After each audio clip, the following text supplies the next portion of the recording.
ആവിയിൽ വേവിച്ചെടുക്കുന്ന നല്ല പഞ്ഞി പോലെ സോഫ്റ്റ് ആയിട്ടുള്ള ഒരു കേക്കിന്റെ റെസിപ്പി ഒന്ന് കണ്ടു നോക്കാം.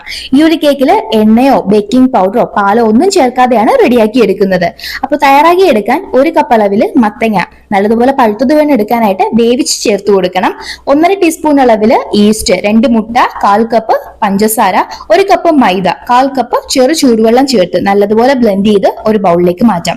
ഫ്ലേവറിനായിട്ട് വേണമെങ്കിൽ 1 ടീസ്പൂൺ അളവിൽ വാനില എസൻസ് ചേർത്ത് കൊടുക്കാവുന്നതാണ്. 45 മുതൽ 1 മണിക്കൂർ വരെ വേണം റെസ്റ്റ് ചെയ്യാനായിട്ട് വെക്കാൻ. അപ്പോഴേക്കും മാവ് നല്ല രീതിയിൽ പൊങ്ങി വന്നിട്ടുണ്ടാവും. ജസ്റ്റ് ഒന്ന് മിക്സ് ആക്കി കൊടുത്തതിന് ശേഷം എണ്ണ പുരട്ടിയ ഒരു ട്രേയിലേക്ക് മാറ്റാം.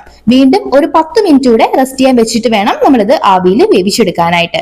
ഡെക്കറേറ്റ് ചെയ്യാൻ നട്ട്സോ അല്ലെങ്കിൽ കിസ്മിസോ ഒക്കെ യൂസ് ചെയ്യാവുന്നതാണ്. 30 മിനിറ്റ് വേണം ആവിയിൽ വേവിച്ചെടുക്കാനായിട്ട്. നല്ല പഞ്ഞി പോലെ സോഫ്റ്റ് ആയിട്ടുള്ള നമ്മുടെ സ്പോഞ്ച് കേക്ക് റെഡി. മത്തങ്ങയുടെ ആ ഒരു റോ ടേസ്റ്റ് ഒട്ടും തന്നെ ഈ ഒരു കേക്കിന് ഉണ്ടാവില്ല. അപ്പൊ ട്രൈ ചെയ്ത് നോക്കുക. വീഡിയോ ഇഷ്ടമായാൽ മറക്കാതെ ലൈക്ക് ചെയ്യുക.